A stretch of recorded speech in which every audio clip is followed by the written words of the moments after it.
పాల్గొన్నటువంటి బట్నవెల్లి గ్రామ ప్రజలందరికీ నమస్కారాలు తెలియజేసుకుంటూ, చంద్రబాబు నాయుడు గారు, పవన్ కళ్యాణ్ గారు, మోడీ గారు ఈ ముగ్గురు కలిపి ప్రభుత్వం ఏర్పాటు చేయడానికి అమలాపురంలో ఎమ్మెల్యేగా నన్ను, ఎంపీగా హరీష్ గారిని అభ్యర్థులుగా పెట్టి మీ ముందుకు వస్తే మీరందరూ మమ్మల్ని ఆదరించడం వల్ల, మీ అందరూ ఓట్లు వేయటం వల్ల ఇక్కడ నేను ఎమ్మెల్యేగా గెలుపొందాను.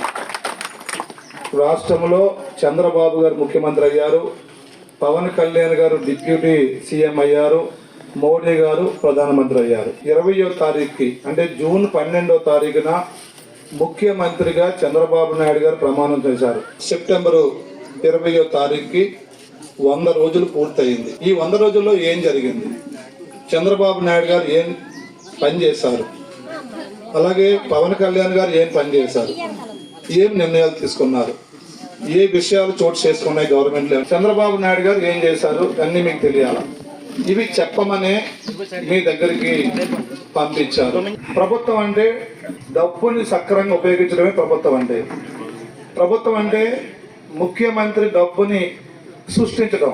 నీ ఇంట్లో ఉన్నటువంటి కుటుంబ యజమాని అయినా, రాష్ట్రాన్ని పాలించే ముఖ్యమంత్రి అయినా అప్పు తీసుకురావడానికి ప్రాముఖ్యం ఇవ్వకూడదు. కంపెనీలు పెట్టించి కష్టపడి సంపద సృష్టిస్తేనే, అప్పు లేని సమాజం ఉంటేనే, అప్పు లేని ప్రభుత్వం ఉంటేనే మరిన్ని పథకాలు మీకు ఇవ్వచ్చు, మరిన్ని డబ్బులు మీకు ఇవ్వచ్చు.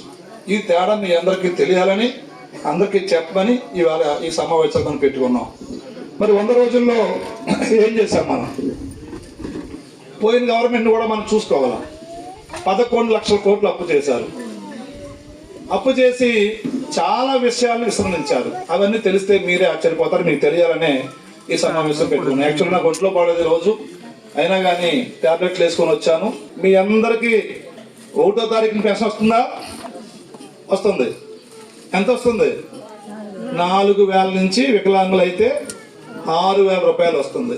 ఇక్కడ ఎండి వారు ఉన్నారు, అలాగే స్పెషల్ ఆఫీసర్ ఉన్నారు, ఇంకా చాలా ఉద్యోగస్తులు ఉన్నారు. వాళ్ళందరికీ గత గవర్నమెంట్లో 1వ తారీఖున శాలరీ వస్తుందని నమ్మకం లేదు. ఉందా? శాలరీ 15కో 20కో వస్తుందని వాళ్ళు బాధపడే సందర్భం. 1వ తారీఖు శాలరీ వస్తే పోకుండా అనుకునే సందర్భం. ఈ రోజు ఉద్యోగస్తులు కూడా 1వ తారీఖున శాలరీ ఇస్తున్నాం. కారణం ఏంటంటే సమర్థమైన ముఖ్యమంత్రి, సంపద సృష్టించే ముఖ్యమంత్రి చంద్రబాబు నాయుడు గారు ఇవాళ ముఖ్యమంత్రికి ఉన్నారు కాబట్టి ఇవాళ ఇవ్వగలుగుతున్నాం. అలాగే పెన్షన్ ఇస్తున్నాం. అన్న క్యాంటీన్లు మీ అందరికీ తెలుసు, 5 రూపాయలకి మంచి భోజనం. 100 క్యాంటీన్లు పోయిన గవర్నమెంట్లో చంద్రబాబు గారు ప్రారంభిస్తే జగన్ గారు ఆపేశారు. ఇప్పుడు తిరిగి మళ్ళీ 100 క్యాంటీన్లు ప్రారంభించారు రాష్ట్ర వ్యాప్తంగా. అలాగే అమలాపురంలో కూడా నిర్మాణం జరుగుతుంది. ఒక 15-20 రోజుల్లో అమలాపురాన్ని కూడా అన్న క్యాంటీన్ పెట్టబోతున్నాం. 100 రోజుల్లో అమరావతి నగరం ఉంది. మీ అందరికీ తెలుసు, హైదరాబాద్ ఎవరు రాజధాని? ఇప్పుడు తెలంగాణ రాజధాని, మన రాజధాని కాదు. అలాగే పెద్ద నగరం హైదరాబాద్ అంటే ప్రపంచంలోని, భారతదేశంలోని పెద్ద నగరం. సంవత్సరానికి 50,000 కోట్ల ఆదాయం వస్తున్న నగరం. ఆ నగరం నుంచి 50,000 కోట్ల ఆదాయం వస్తుంది, ఎందుకు? పన్నుల ద్వారాగా. అలాగే తమిళులకి చెన్నై నగరం ఉంది, అలాగే కన్నడిలకి బెంగళూరు నగరం ఉంది. మనకున్న నగరం మనకి ఏ నగరమో లేదు. మన నగరం మనకుంటే మనకు కూడా సంవత్సరంపై 50,000 కోట్ల ఆదాయం వస్తే మీకు మరింత పెన్షన్ పెంచవచ్చు, లేదా డోక్రాలకు మరింత లోన్లు ఇవ్వచ్చు. అందుకే మన అమరావతి నగరాన్ని త్వరగా పూర్తి చేయడానికి మరి ఈరోజు చంద్రబాబు నాయుడు గారు, మోడీ గారిని కోరితే 15,000 కోట్లు ఇచ్చారు 100 రోజుల్లో ఆ నగరం యొక్క రాజధాని నిర్మాణానికి. అలాగే పోలవరం బ్యారేజ్ అనేది లేకపోతే మనకు నీరు ఉండదు, నీరు లేకపోతే వ్యవసాయం ఉండదు, వ్యవసాయం లేకపోతే పనులు ఉండవు, తిండి ఉండదు. ఆ నీరు కోసం, పోలవరాన్ని పూర్తి చేయడం కోసం కేంద్రం ఈ రోజు 12,500 కోట్ల రూపాయలు మన రాష్ట్రానికి చంద్రబాబు గారికి ఇచ్చింది. ల్యాండ్ టైటిలింగ్ యాక్ట్ రద్దు చేశారు. మీ అందరికీ తెలిసిన ఎలక్షన్ ముందు ల్యాండ్ టైటిలింగ్ యాక్ట్ తెచ్చారు. ఆ యాక్ట్ ప్రకారంగా మీరు భూమి కొనుక్కుంటే దస్తావేజ్ మీ ఇంటికి రాదు, మీకు జిరాక్స్ షాప్ ఇస్తారు. భూమి గవర్నమెంట్ దగ్గర ఉంటుంది, కానీ గ్యారంటీ లేదు. గవర్నమెంట్ ఆ భూమిని తీసుకుని అప్పులు పెట్టేయచ్చు. అలాంటి యాక్ట్ని రద్దు చేస్తామని చెప్పి నెగ్గిన 100 రోజుల్లోనే యాక్ట్ని రద్దు చేసినటువంటి ముఖ్యమంత్రి చంద్రబాబు నాయుడు గారు.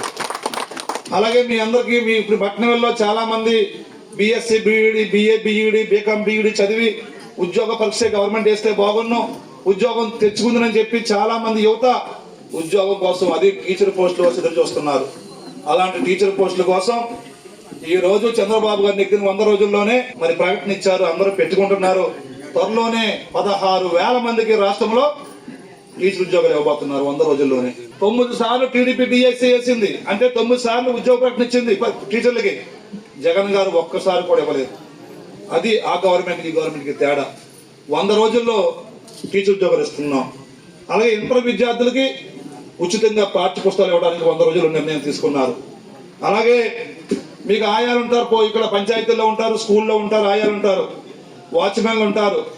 వాళ్ళకి జగన్ గారు 89 కోట్ల రూపాయలు జీతాలు ఇవ్వకుండా బకాయిలు పెట్టి వెళ్ళిపోయాడు. అంటే ఎంతకాలం పెట్టి ఉంటాడు బకాయిలు? 2-3 ఏళ్ళ పాటు వరుసగా 2-3 సంవత్సరాల పాటు జీతాలు ఇవ్వకపోతే ఎంత అయిందో అమౌంట్? 89 కోట్లు అయింది. 89 కోట్లు జీతాలు ఇవ్వకుండా ఆయన వెళ్ళిపోతే ఈయన వచ్చిన 100 రోజుల్లోనే 89 కోట్లని వాళ్ళకి చెల్లించారు. ఇది 100 రోజుల్లో తీసుకున్న నిర్ణయాలు. ఇక్కడ రైతులు చాలా మంది ఉన్నారు. ధాన్యం అమ్మితే, ఎప్పుడైనా ధాన్యం అమ్మితే ఎంతో కష్టపడి పండించుకుని పంట ఇంటికి వస్తుంది గ్యారంటీ లేకపోయినా, తుఫాన్లు అయినా ఏమైనా అల్లిపోయిన రైతు పంటలు పండించుకుని ధాన్యం అమ్మితే 15 రోజుల్లో ధాన్యం డబ్బులు ఇవ్వాలా. కానీ గత గవర్నమెంట్ 4-3 నెలల పాటు డబ్బులు ఇవ్వకుండా రైతులను బాధ పెడితే, మరి అలా ఇవ్వకుండానే ఆ ప్రభుత్వం వెళ్ళిపోతే చంద్రబాబు గారు ముఖ్యమంత్రి అయిన 100 రోజుల్లోనే మరి ఈ రాష్ట్రంలో 1674 కోట్ల రూపాయలని ధాన్యం రైతులు చెల్లించారు.